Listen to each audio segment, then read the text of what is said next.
Ob 100-letnici njegovega rojstva in 30-letnici smrti je Belokranjsko muzejsko društvo pripravilo literarni večer, na katerem je Pavle Ravnohrib prebiral Žabkarjeve pesmi, Toni Gašparič pa je zbrane popeljal skozi njegovo življenje.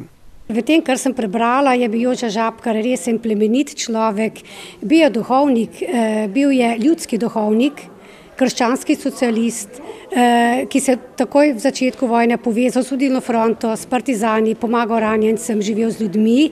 Črnomalci, predvsem starejši, so Žabkarja ohranili v zelo lepem spominu. Lepem spominu. Katehet, moj katehet. Je bil za nas res en dober, lepe spomine.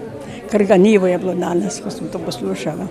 Mislim, me je on poročal in tudi jokala sem zdaj, ker mi je bilo pri srce hudo. Zelo malo pa je poznano Žabkarjevo pesniško ustvarjanje. Napisal je več kot 1000 pesmi in izdal 2 pesniški zbirki.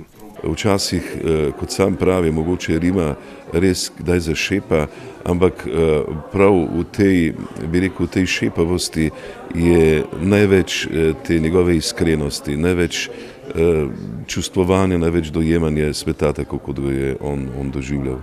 Menim, da je bil dober pesnik, predvsem pa, da je bil dober človek. Več o pesniški ustvarjalnosti v krški občini rojenega Jožeta Alojzija Žabkarja pa v nocojšnji oddaji iz sveta kulture.